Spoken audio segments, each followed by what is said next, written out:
Hello everyone, and welcome to the Marvel Cinematic Universe. I'm your host, V Morticia, and today I'll be showing you how I built some of the community lots around Asgard.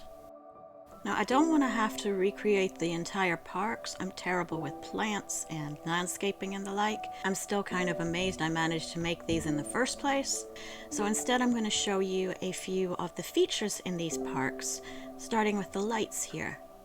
Now, these fantasy columns come with Dragon Valley, and they're really beautiful. I love them, and if you're ever making a Quidditch pitch, they make great stands for the hoops. Now, it's important at this step to make sure that where you put the wall is where you actually want the light to be, because you're not going to be able to move the thing again unless you put another wall in, because these are 2 floors high, and the second floor item needs support in order to be installed. I guess you could put a different column underneath it. That would also be a way to do it. So the object that provides the glowy light effect, I'm not sure if it actually generates light, but it looks like it does.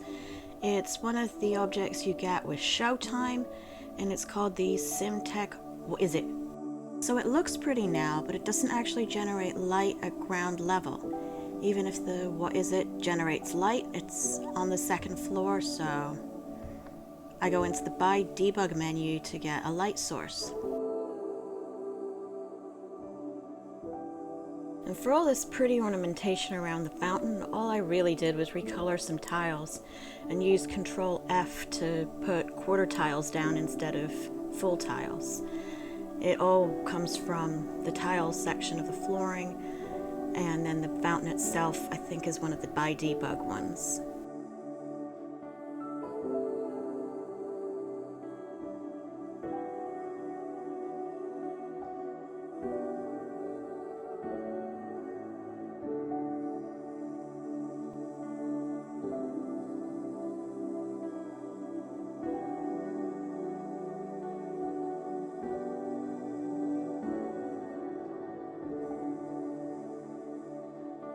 Now, I've done this cute little trick with statues in fountains, and it's really simple to do. You just have to make sure that there isn't a floor tile under the statue when you put it up next to the piece of foundation, like this.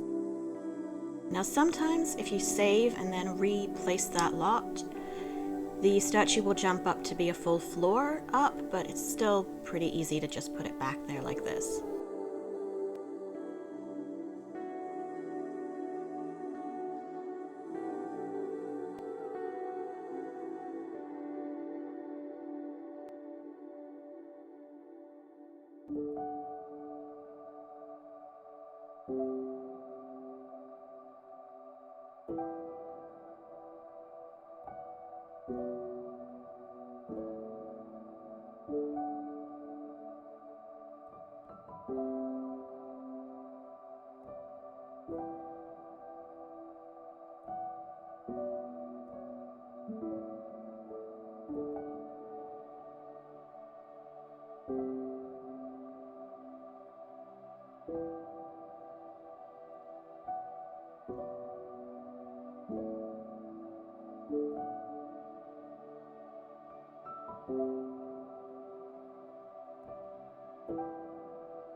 And now we're going to do the floating pylons, those pretty golden things that we see at the start of the first Thor movie, and I don't think we ever see them again, but I think they're beautiful, so I've put them all over the place here. Using the cheat that I just showed you there and marking it as a hidden tomb so that when you're actually playing the game, it doesn't show up as a lot. It just sits in the background as a piece of scenery.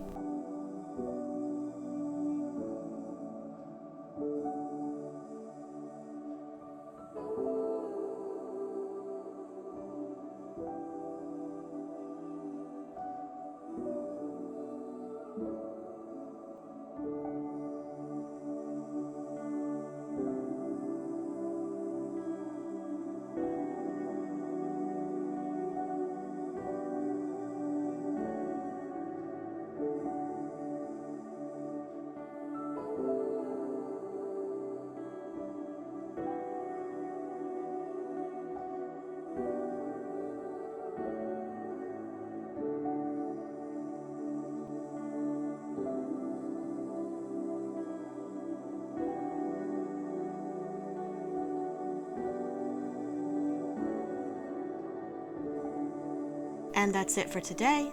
Next week I'll be continuing these builds, showing you the dive bar that I've named Roll for Initiative, and the future lounge based on the Heart of Gold. Thanks for watching, everyone. Please remember to like and subscribe if you want to see more from me.